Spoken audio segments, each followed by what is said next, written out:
Good afternoon. तो Walter model को हम लोग डिस्कस कर रहे थे, जहाँ पर मैंने बताया था वॉल्टर मॉडल में हम लोग कंपेयर करते हैं रेट ऑफ रिटर्न, ठीक है, इंटरनल रेट ऑफ रिटर्न और कॉस्ट ऑफ इक्विटी से। अगर आपका rate of return, if rate of return is more than cost of equity, then उस समय हम लोग क्या करेंगे, जो आपका डिविडेंड पे आउट रेशियो है वो 0% हो जाएगा, यानी 100% रिटेंशन। ठीक है, अगर आप 100% रिटेंशन कर रहे हो तो इसका मतलब डिविडेंड पे आउट रेशियो कितना होगा, 0%। और अगर आपका कॉस्ट ऑफ इक्विटी ज्यादा है आपके रेट ऑफ रिटर्न से, तो आप लोग क्या करेंगे तब, अ, हमको फिर जो हमारा डिविडेंड पे आउट रेशियो वो 100% होगा और रिटेंशन 0।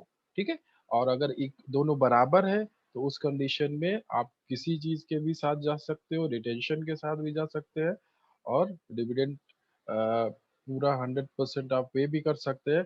दोनों करने से आपके फर्म की वैल्यू या आपके जो शेयर है उसकी वैल्यू पे कोई फर्क नहीं पड़ेगा। ठीक है, ये है आपका वॉल्टर मॉडल। ये इसके एजम्पशंस मैंने बताए थे। ये फॉर्मूला है, ठीक है, इसमें क्या किया गया, डिविडेंड का प्रेजेंट वैल्यू और जो आपका रिटेन अर्निंग है उसका प्रेजेंट वैल्यू निकाल दिया गया और दोनों का ऐड कर दिया गया और आपके स्टॉक की वैल्यू आपके आ गई। ठीक है, यहाँ पर ये क्वेश्चन दिया गया है।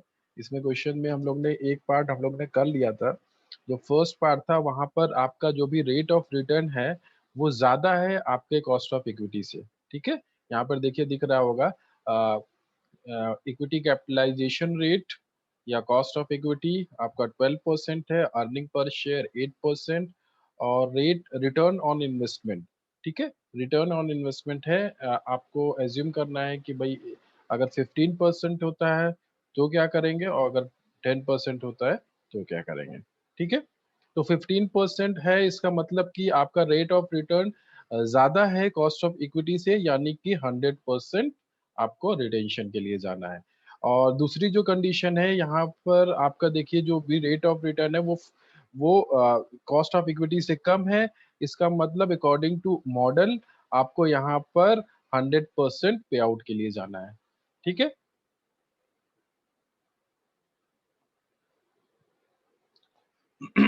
तो यहाँ पे क्या किया गया है कि ये अज़्यूम किया गया है कि भई अलग-अलग पे आउट रेशियो में क्या आपके जो शेयर की वैल्यू कितनी होगी, ठीक है? फ़ॉर्मूला आप सभी को पता है, अभी मैंने बताया उस फ़ॉर्मूले पे अलग-अलग पे आउट रेशियो पे आपको कैलकुलेट करना है स्टॉक की वैल्यू, ठीक है?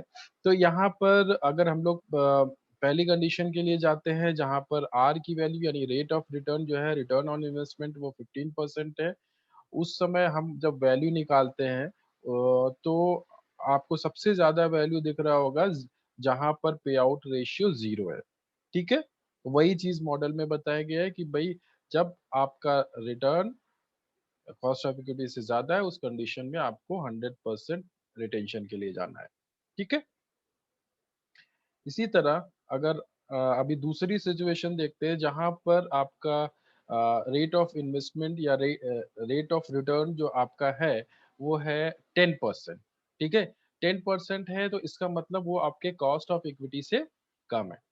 तो यहाँ पर अलग-अलग पे आउट रेशियो के थ्रू जब हम कैलकुलेट करते हैं, जैसे यहाँ पर अगर 0 पे आउट रेशियो है तो उस कंडीशन में आपका डिविडेंड 0 होगा और उस कंडीशन में जो आपका स्टॉक की वैल्यू होगी वो होगी ₹56, ठीक है? इसी तरह से अगर 25% पे आउट रेशियो है तो उस कंडीशन में 58 है, उसके बाद अगर 50% पे आउट रेशियो है तो 61, अगर 75% पे आउट रेशियो है तो 64 और अगर 100% पे आउट रेशियो है तो उस कंडीशन में जो स्टॉक की वैल्यू होगी 67 होगी, ठीक है? तो वही चीज़ यही चीज़ मॉडल में बताई गई है कि if rate of investment is less than cost of equity तो हम लोग क्या करेंगे 100% डिविडेंड आप दे दोगे, ठीक है? जो आपका डिविडेंड पे आउट रेशियो होगा वो 100% होगा, okay? When the return on investment is less than the cost of equity capital, calculation reveal that firm's value will enhance as dividend payout ratio increases. जैसे-जैसे आपका dividend payout ratio increase हो रहा है, वैसे-वैसे आपके stock की value, share की value भी increase हो रही है। जब आपका रेट ऑफ इन्वेस्टमेंट जो है वो कम है कॉस्ट ऑफ इक्विटी से उस कंडीशन में, ठीक है? Due to this positive correlation between the share price and dividend payout ratio, the firm which have their return on investment is less than the cost of equity capital should prefer higher dividend payout ratio in order to maximize the share value. तो जहां पर आप जहां भी firm की जो भी rate of return है या रिटर्न ऑन इन्वेस्टमेंट है जो कि कम है कॉस्ट ऑफ इक्विटी से, वहाँ पर उस ऑर्गेनाइज़ेशन को higher dividend pay out ratio के लिए जाना चाहिए। किस लिए? अपने जो भी शेयर वैल्यू है, उसको मैक्सिमाइज़ करने के लिए, ठीक है? जितना higher dividend pay out ratio होगा, उतनी ही ज़्यादा आपके शेयर की वैल्यू होगी। ठीक है?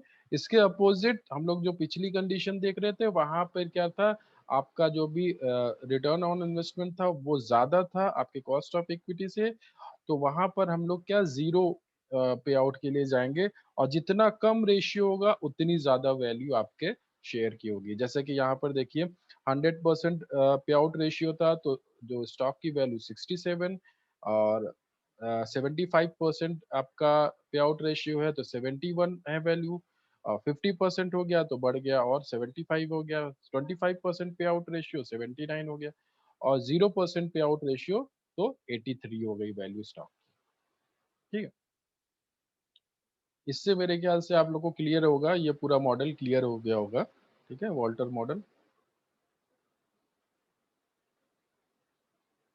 अभी एक और ये तो हो गया मॉडल की बात अब इस मॉडल के बेसिस पे कैसे हम लोग प्रॉब्लम्स को सॉल्व करते हैं वो देखते हैं यहाँ पे ठीक है the following information relate to X Y Z limited यहाँ पर इनका इक्विटी कैपिटल दिया गया है 20 लाख रुपए का इक्विटी है इनके पास अर्निंग ऑफ द कंपनी ठीक है जो अर्निंग है वो है 2 लाख रुपए टोटल अर्निंग है इसमें इसमें ठीक है और उसके बाद डिविडेंड है 1,60,000 1,60,000 रुपए डिविडेंड पे कर रहे हैं 2 लाख रुपए अर्निंग है और 1,60,000 रुपए डिविडेंड पे कर रहे हैं ठीक है price earning ratio price earning ratio 12.5 है। कोई बता सकता है प्राइस अर्निंग रेशियो क्या होता है?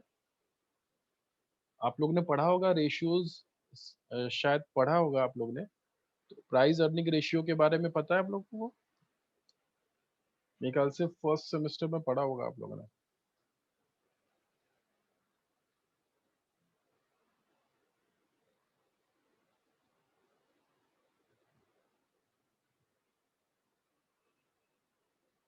नहीं पता?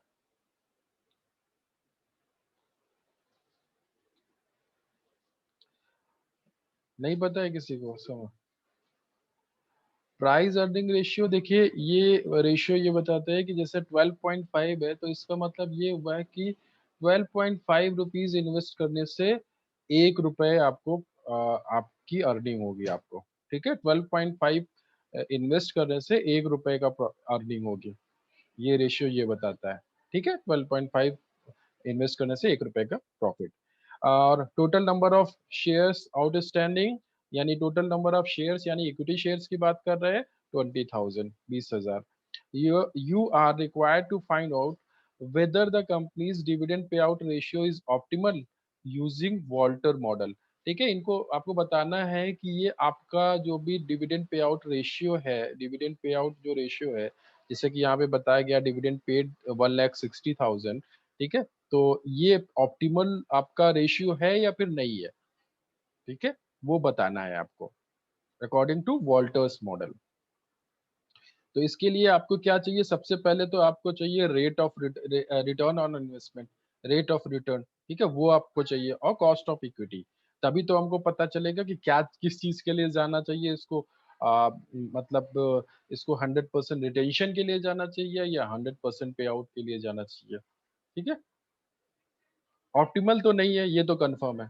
ठीक है, क्योंकि अगर वॉल्टर मॉडल की बात करें तो वहां तो यही बोला जाता है कि आपका या तो आप 100% रिटेंशन के लिए जा रहे हो या तो 100% आप पे आउट के लिए जा रहे हो। अभी हमें आइडेंटिफाई करना है कि किस चीज के लिए इस कंपनी को जाना चाहिए। ओके, तो सबसे पहले एक सेकंड में फुल स्क्रीन कर देता हूँ, तब ज्यादा क्लियर होगा आप लोगों को। हम्म, तो यहाँ पर जैसे कि ये फॉर्मूला ये आप लोग को पता ही है, according to Walter model market price जो निकालने का फॉर्मूला आपको पता ही है। तो सबसे पहले मुझे क्या है, अर्निंग पर शेयर, वो हम मुझे पता होना चाहिए। इस मॉडल में रखने से पहले मुझे अर्निंग पर शेयर वो पता होना चाहिए। तो अर्निंग पर शेयर यहाँ पर जो टोटल अर्निंग है, यानी कि 2 लाख रुपए, और टोटल नंबर ऑफ शेयर्स यानी 20,000। तो 2 लाख डिवाइडेड बाई 20,000 यानी कि आपका ईपीएस जो है वो है 10 रुपीज। इसी तरह डिविडेंड की अगर बात करें तो वो है 1,60,000, 1,60,000 रुपए, और टोटल नंबर ऑफ शेयर्स 20,000 से डिवाइड करने पे आ गया 8 रुपीज। ठीक है, यानी कि 8 रुप यानी कि अर्निंग पर शेयर ईपीएस आपका है 10 रुपीज, और डीपीएस यानी डिविडेंड है जो मिल रहा है हर शेयर पे 8 रुपए मिल रहा है। 10 रुपए की अर्निंग, 8 रुपए का डिविडेंड, यानी कि 80% डिविडेंड पे आउट रेशियो है। ठीक है, 10 रुपए कंपनी को अर्निंग हो रही है, प्रॉफिट हो रहा है, उसमें से 8 रुपए वो शेयर होल्डर्स को दे दे रहे हैं। ठीक है, इंटरनल रेट ऑफ, हाँ, रेट ऑफ रिटर्न अब निकालने का क्या फॉर्मूला है भाई? टोटल जो अर्निंग है डिवाइड कर दो टोटल नंबर ऑफ जो इक्विटी शेयर्स है, जो वैल्यू है इक्विटी की।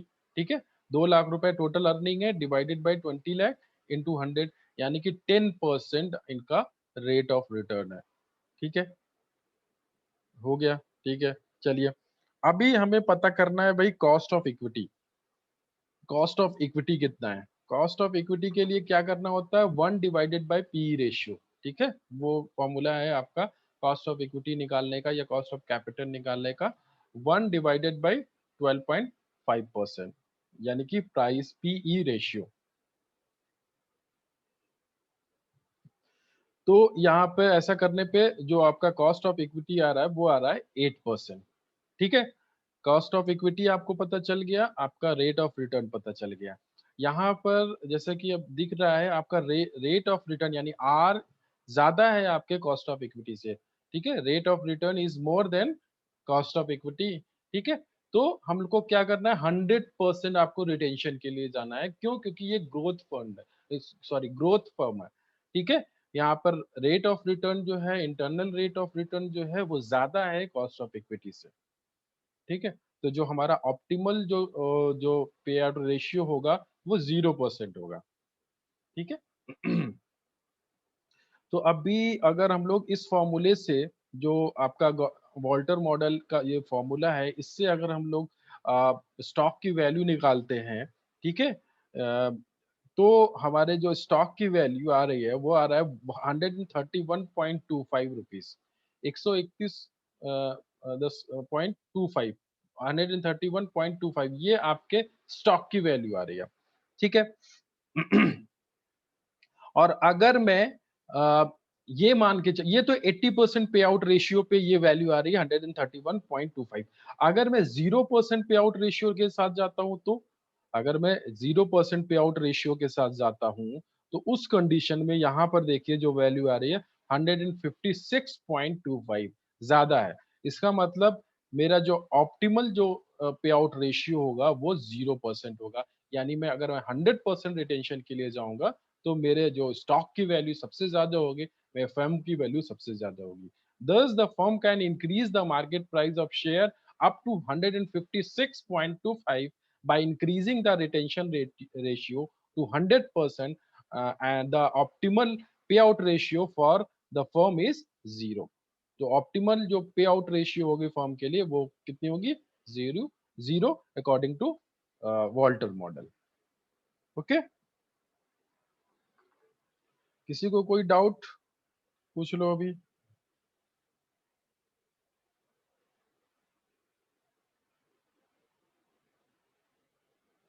किसी को कुछ प्रॉब्लम, कोई डाउट हो इस मॉडल में तो बताइए।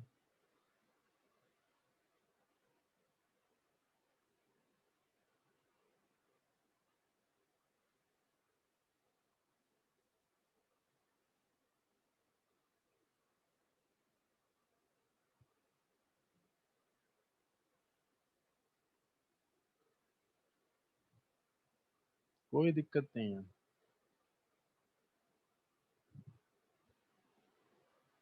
चलिए, बहुत अच्छी बात है।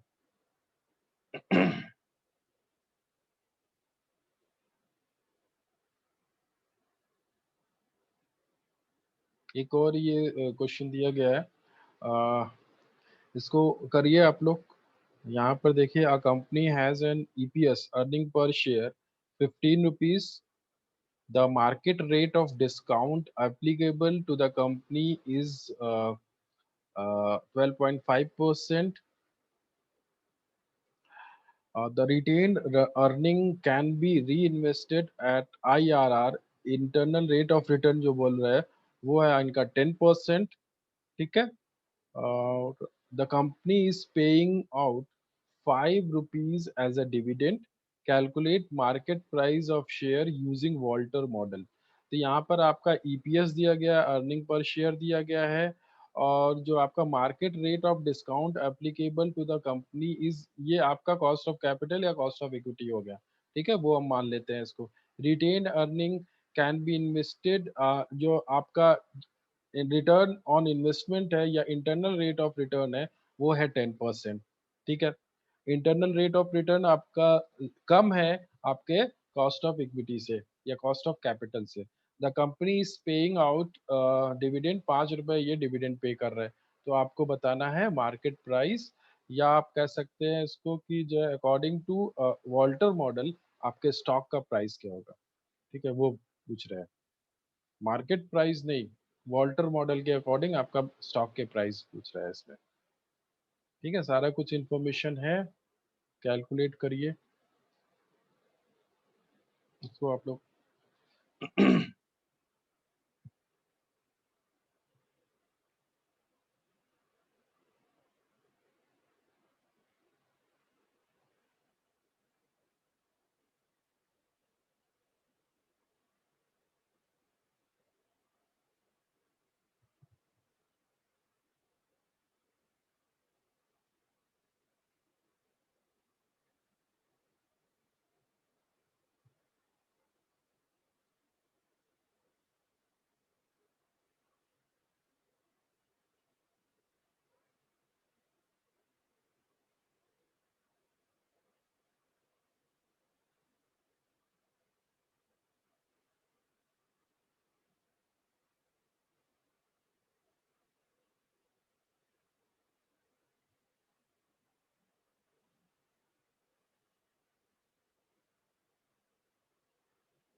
बिल्कुल आसान सा क्वेश्चन था, जैसे कि यहाँ पे डिविडेंड दिया गया है यस 5 रुपए। सर, 104 आ रहा है। 104 करेक्ट, सही है, बिल्कुल सही। बिल्कुल आसान सा क्वेश्चन था। ठीक है, आपका डिविडेंड दिया गया है 5 रुपए, 5 रुपीज। आपका अर्निंग दिया गया है 15 रुपीज, कॉस्ट ऑफ इक्विटी 12.5%, और रेट ऑफ रिटर्न 10%। ठीक है, तो डिविडेंड का पहले आपको यहाँ पर देखिए प्रेजेंट वैल्यू निकाल लिया है, और आपको जो भी रिटेन अर्निंग है, रिटेन अर्निंग कितना है यहाँ पर 15 आपके अर्निंग है माइनस डिविडेंड, यानी 10 रुपए आपका रिटेन अर्निंग है, उसका इन्होंने प्रेजेंट वैल्यू निकाल लिया है, और दोनों का ऐड करने से जो मार्केट प्राइस आप नहीं बोल सकते, या इसको थ्योरिकल प्राइस बोल सकते हैं। ठीक है, क्योंकि ये एक थ्योरी है जिसको सर डेवलप किया है। मार्केट प्राइस ऑफ शेयर क्यों नहीं बोल हाँ, सकते? देखो मार्केट प्राइस तो जो जिस प्राइस पे ट्रेडिंग हो रही है वो मार्केट प्राइस है। ठीक है, वो यस उसका सर। इस थ्योरी से कोई मतलब थोड़ी ना होता है। ये हम लोग जो फॉर्मूले लगा रहे हैं, इसके बेसिस पे थोड़ी ना मार्केट प्राइस तय की जाती है। मार्केट प्राइस के लिए तो बहुत सारे फैक्टर्स होते हैं, वो उस बेसिस पे वो सारे मार्केट प्राइस डिसाइड करते हैं कितना मार्केट प्राइस होगा। ये तो इन्होंने वॉल्टर ने ये एक थ्योरी डेवलप की, और इसको हम थ्योरिकल मार्केट प्राइस बोल सकते हैं, ऐसे करके बोल सकते हैं, थ्योरिकल मार्केट प्राइस। ठीक है, प्रैक्टिकली थोड़ी ना ये चीजें एप्लीकेबल होती है। ये सारे क्या होते हैं ना, ये लोग ने इन्होंने इन लोग ने अलग अलग थ्योरी डेवलप कर दी, और इस ये किस लिए, जिससे कि भाई आपको डिसीजन लेने में आसानी हो। कोई इन्वेस्टर हो, उसको डिसीजन लेना है कि मुझे इन्वेस्ट करना चाहिए इस स्टॉक में या नहीं। कोई कंपनी है, उसको ये पता करना है कि उसको अपना डिविडेंड पे आउट रेशियो कैसा रखना है, कौन सा ऑप्टिमल रेशियो रेशियो होगा उसके लिए। तो वो इसलिए वो थ्योरी के बेसिस पे वो डिसीजन ले सकता है। फिर भी हम लोग ये बोल सकते हैं कि भाई ये थ्योरी क्या बिल्कुल सही है, बिल्कुल ये मतलब अगर इस थ्योरी के अकॉर्डिंग हम डिसीजन लेंगे तो बिल्कुल हम सही होंगे। नहीं, बिल्कुल नहीं। ठीक है, क्योंकि वहां पे वो सारी चीजें प्रेडिक्ट कर पाना इतना आसान नहीं होता। हम लोग जो भी कोई देखो इन्वेस्टर होता है, वो सब थ्योरी लगा के एनालाइज करके मार्केट को वो बस प्रेडिक्ट करता है कि भाई फ्यूचर में इस स्टॉक का प्राइस कितना होगा, क्या वैसा होगा ही होगा। एकदम हम श्योर नहीं होते कि वैसा ही होगा। ठीक है, बस ये सारी थ्योरीज ये सबको एनालिसिस करने से मेरे चांसेस बढ़ जाते हैं। ठीक है, प्रॉफिट अर्न करने के चांसेस बढ़ जाते हैं। बाकी ऐसा जरूरी नहीं है कि वैसा ही हो जैसा मैंने सोचा है। ओके। सर ये 12.5 एक बार बता दीजिए। 12.5 ये आपका कॉस्ट ऑफ इक्विटी है या कॉस्ट ऑफ कैपिटल। देखो ये दोनों ये जो मॉडल है, इसमें इन्होंने ये बोला है कि जो कंपनी है वो बस केवल इक्विटी के थ्रू फंड रेस कर सकते हैं। ठीक है, तो इसको आप कॉस्ट ऑफ इक्विटी भी बोल सकते हो या कॉस्ट ऑफ कैपिटल भी बोल सकते हो, क्योंकि अगर केवल इक्विटी से ही वो बिजनेस रन कर रहा है, तो आप जो कॉस्ट ऑफ इक्विटी है वही आपका कॉस्ट ऑफ कैपिटल है। ये डेट का सर कोई क्वेश्चन में सर पर क्वेश्चन में the market rate of discount करके लिखा हुआ है देखो 12.5। हाँ, हमेशा क्या होता है ना कि जब हम लोग डिस्काउंट करते हैं, या हम लोग क्या कर रहे हैं, डिविडेंड को डिस्काउंट ही तो कर रहे हैं। ठीक है, डिविडेंड जो है जो आगे आने वाले साल में मिलने वाला है। ठीक है, डिविडेंड का मतलब क्या है, जो मैंने सपोज कोई इन्वेस्टर है, उसको हर साल अकॉर्डिंग टू दिस मॉडल कि भाई हर साल उसको 5 रुपए मिलने वाले हैं। अगर मैंने सपोज 100 रुपए इधर इन्वेस्ट कर दिए, तो इसको परपेचुअल है। ठीक है, यानी कि हर समय ये चलता रहेगा, और ये डिविडेंड मुझे 5 रुपए हर साल मिलता रहेगा।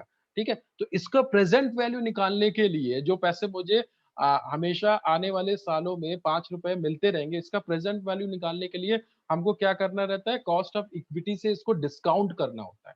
ठीक है, तो वही चीज यहाँ पर बोल रहा है कि भाई जो 5 रुपीज है divided by cost of equity, यानी कि 0.125, इससे इन्होंने डिस्काउंट कर दिया, आपकी वैल्यू आ गई।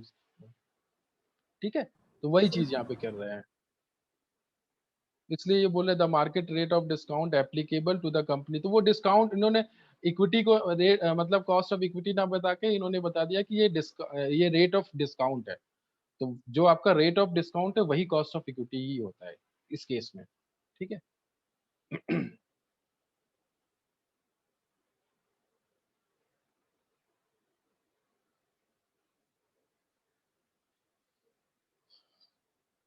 तो मेरे ख्याल से अभी सबको क्लियर है वॉल्टर्स मॉडल। एक दूसरा मॉडल है जो वॉल्टर मॉडल से बिल्कुल मिलता जुलता ही है, गॉर्डन मॉडल। ठीक है, contended that dividend are relevant. ठीक है, यहाँ भी वही सारा कुछ है, मतलब जो एजम्पशंस है इनके लगभग लगभग वही है जो वॉल्टर मॉडल के एजम्पशंस हैं। He proposed a model of stock valuation using dividend capitalization approach।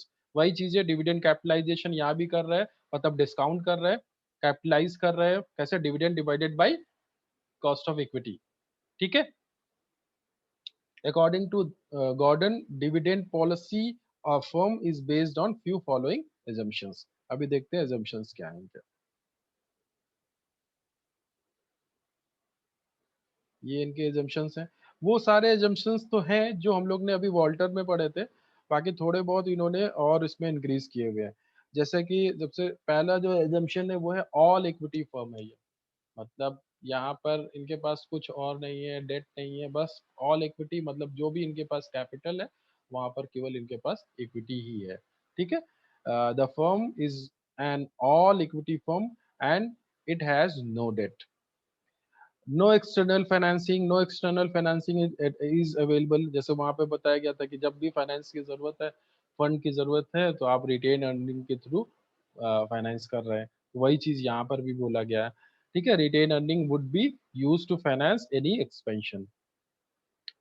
अगला कांस्टेंट रिटर्न, जो आपका रिटर्न है वो कांस्टेंट है, जो इंटरनल रेट ऑफ रिटर्न है, ठीक है, वो कांस्टेंट है, यानी आर की बात कर रहे हैं। और कांस्टेंट कॉस्ट ऑफ कैपिटल, यानी कॉस्ट ऑफ इक्विटी बोलो या कॉस्ट ऑफ कैपिटल बोलो, वही चीज है, क्योंकि ऑल इक्विटी फर्म है। ठीक है, तो वो भी कांस्टेंट है आपका। द अप्रोप्रिएट डिस्काउंट रेट या फिर cost of equity for the firm remain constant. ठीक है, उसके बाद परपेचुअल अर्निंग, मतलब जो भी अर्निंग हो रही है वो परपेचुअल है, यानी हमेशा आपको वही उतना ही आपको पैसे मिलते रहेंगे, अर्निंग जो भी है। ठीक है, ये एजम्पशन है कि जो अभी आपकी अर्निंग है, जो प्रॉफिट है, the firm and its stream of earning are perpetual. No taxes, corporate taxes does not exist. Constant retention, the retention ratio once decided upon is constant. Thus, the growth rate G is equal to BR is constant forever। मतलब ये grow बोल रहे हैं कि जो retention ratio वो एक बार decide हो गया तो वो कांस्टेंट रहता है, उतना ही बना रहता है। और जो ग्रोथ रेट है, मतलब जी की बात कर रहे हैं, वो भी कांस्टेंट होगा। ठीक है, तो यहाँ पर हम लोग को इस मॉडल में ग्रोथ को भी कंसीडर करना है, मतलब जो सपोज डिविडेंड है उसके साथ जो ग्रोथ हो रही है, ग्रोथ है, उसको भी हम लोग यहाँ पर कंसीडर करते हैं। जैसे कि इसको इस तरह से लेते हैं, जैसे कि सपोज कोई फर्म है, उसको 10 रुपए की अर्निंग हो रही है, ठीक है, और वो उसका dividend pay out ratio suppose 80% है, उसने 8 रुपए दे दिया डिविडेंड का। ठीक है, अभी 2 रुपए उसके पास बच गए, अभी 2 रुपए वो वापस फिर से इन्वेस्ट होंगे, सपोज 100 रुपीज स्टार्टिंग में थे। ठीक है, उसको 10 रुपए का प्रॉफिट हुआ, 110 रुपए हो गया टोटल कैपिटल, लेकिन उसमें से उसने 8 रुपए दे दिया इन्वेस्टर्स को, इक्विटी शेयर होल्डर्स को। अभी जो उसका कैपिटल है 102 है। अभी हम तो इस जो मॉडल में हम लोग ये एज्यूम करते हैं रेट ऑफ रिटर्न हमारा क्या होता है, कांस्टेंट है। तो अभी नेक्स्ट ईयर जब हम मुझको जो है प्रॉफिट होगा वो कितना होगा, 10%, यानी लेकिन अभी कितना होगा, 102 का 10%, यानी कि 10.2। मतलब अभी मुझे कितना प्रॉफिट था, 10 रुपए, लेकिन अभी मेरा कैपिटल क्योंकि 102 रुपए हो चुका है, क्योंकि 10 रुपए का जो प्रॉफिट था उसमें से 8 रुपए केवल मैंने दिया, बाकी 2 रुपए मैंने रिटेंशन बचा लिया। ठीक है, तो उसकी वजह से अभी मेरा प्रॉफिट कितना हो जाएगा, 10.2, 10%, यानी कि 10.2 हो जाएगा। तो ये ग्रोथ हुई ना आपके अर्निंग में। तो ये उसकी बात कर रहे हैं कि जो आपका ग्रोथ है वो भी आपका क्या है, कांस्टेंट है, और जो आपका जो रिटेंशन है रेशियो वो भी आपका कांस्टेंट है। ठीक है, इसके बाद लास्ट में कॉस्ट ऑफ कैपिटल। अच्छा, यहाँ पर एक चीज और बोल रहे हैं कि भाई जो आपका कॉस्ट ऑफ कैपिटल है वो, या फिर कॉस्ट ऑफ जो इक्विटी है, ग्रेटर देन ग्रोथ रेट, जो आपका ग्रोथ रेट से हमेशा ज्यादा ही होगा। ठीक है, अगर आपका कॉस्ट ऑफ इक्विटी कम हो गया ग्रोथ रेट से तो ये फिर मॉडल फेल हो जाएगा। क्यों? क्योंकि हमको जो है इस जो मॉडल के जो फॉर्मूला है उसमें क्या करना होता है, कॉस्ट ऑफ इक्विटी या cost of capital minus growth rate, ठीक है? Cost of capital minus growth rate. तो अगर आपका कॉस्ट ऑफ कैपिटल अगर ज्यादा नहीं होगा तो ये फिगर मेरा माइनस में चला जाएगा और वो फिर जो है सारा कुछ मेरा माइनस में हो जाएगा और फिर वो जो है आंसर मेरे वो फिर नहीं सही होगा जो भी निकल के आएगा, ठीक है? क्योंकि मेरा जो वैल्यू भी है वो माइनस में आ जाएगी। तो यहाँ पर ये माना गया है जो आपका कॉस्ट ऑफ कैपिटल है वो हमेशा ग्रोथ रेट से ज्यादा ही होता है, ठीक है? अगर कम हो गया तो फिर ये मॉडल फेल हो जाएगा वहां पर। तो ये सारे एजम्पशंस हैं गॉर्डन मॉडल के। आगे देखते हैं।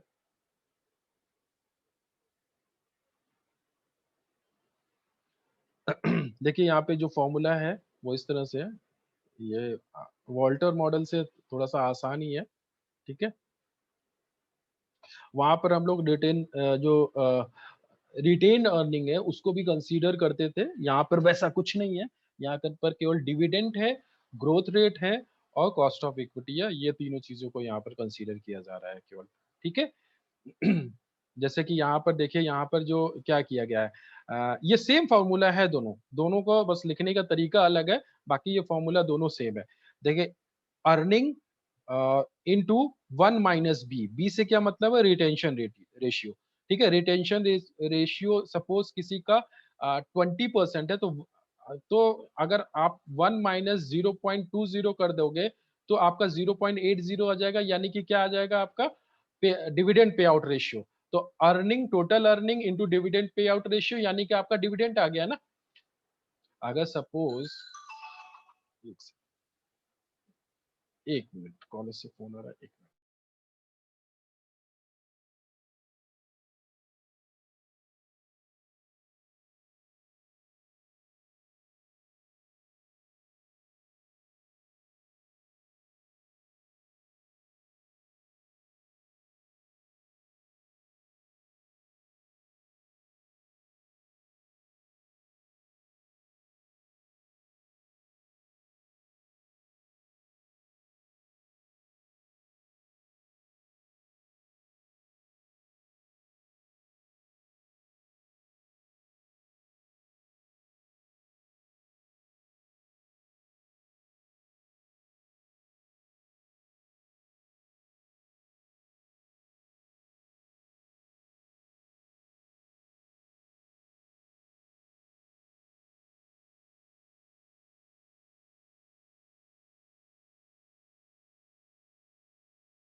हाँ, तो मैं बता रहा था कि देखिए, जैसी इंफॉर्मेशन है, सपोज आपके पास अर्निंग दिया गया है, क्वेश्चन में अर्निंग दिया गया है और आपका डिविडेंड पे आउट रेशियो दिया गया है या रिटेंशन रेशियो दिया गया है। तो आपको जो लेफ्ट में जो फॉर्मूला है, लेफ्ट वाला फॉर्मूला वो अप्लाई करना होगा। क्योंकि जो है आपके पास अर्निंग है तो अर्निंग से आपको डिविडेंड आपको कैलकुलेट करना होगा, ठीक है? तो अर्निंग इनटू आप डिविडेंड पे आउट रेशियो करोगे तो आपका आ जाएगा डिविडेंड, ठीक है? तो वही चीज यहाँ पे इस फॉर्मूले में किया गया है, ई इंटू 1 - बी। बी का मतलब क्या है, रिटेंशन रेशियो, ठीक है? तो अगर रिटेंशन रेशियो सपोज 80% है तो 1 - 0.8 कर देंगे तो 0.20 आ जाएगा आपका डिविडेंड पे आउट रेशियो, ठीक है? तो इस तरह से अर्निंग में से अगर हम डिविडेंड पे आउट रेशियो को मल्टीप्लाई कर देंगे तो हमारा डिविडेंड आ जाएगा। तो वही चीज यहाँ पर किया गया है। तो आपको क्या करना है, डिविडेंड, कुल मिला के आपको यहाँ पर करना क्या है, dividend divided by cost of equity minus growth, ठीक है? ये काम करना है आपको इस फॉर्मूले में। ओके,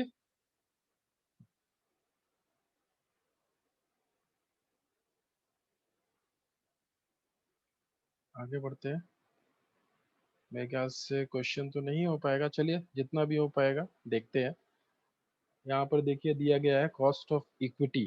ठीक है, कॉस्ट ऑफ इक्विटी आपका दिया गया है 11%, और या कॉस्ट ऑफ कैपिटल भी उसको बोल सकते हैं, क्योंकि टोटल इक्विटी फॉर्म है। और अर्निंग है, तो यानी पहला वाला फॉर्मूला लगेगा। यहाँ पे अर्निंग दिया गया है ना 15 रुपीज। ठीक है, 15 रुपीज ये अर्निंग है, यानी ईपीएस है, अर्निंग पर शेयर है। Calculate stock value Y X limited for, अगर रिटर्न ऑन इन्वेस्टमेंट जो है वो 12% है, और या 11% है, या फिर 10% है। ठीक है, तीन अलग अलग रिटर्न बताए गए हैं। और डिविडेंड पे आउट रेशियो देखिए दिया गया है, दो अलग अलग यहाँ पर दिया गया है कि डिविडेंड पे आउट रेशियो यानी कि 1 - बी, यानी कि 1 - रिटेंशन रेशियो। ठीक है, तो जो आपका डिविडेंड रेशियो है, डिविडेंड पे आउट रेशियो अगर 10% है तो आपका रिटेंशन 90% होगा। अगर डिविडेंड पे आउट रेशियो आपका 20% है तो रिटेंशन आपका 80% होगा। ठीक है, तो इस पे आपको कैलकुलेट करना है स्टॉक की वैल्यू। इसको मैं ऊपर कर देता हूँ, एक मिनट।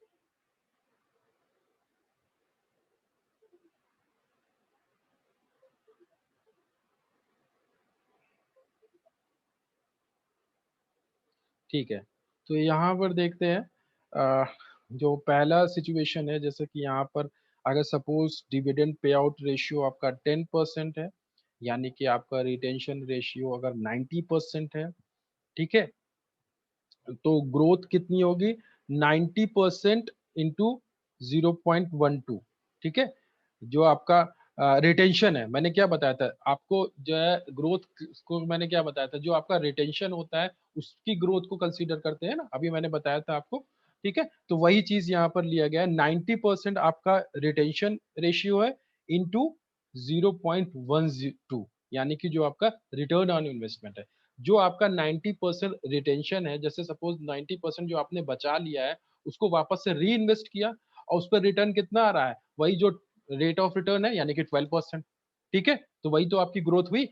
तो वही चीज यहाँ पर दिया गया है, 0.90 इंटू 0.10, यह आपका ग्रोथ है 0.108। आया समझ में, या किसी को डाउट है इसमें?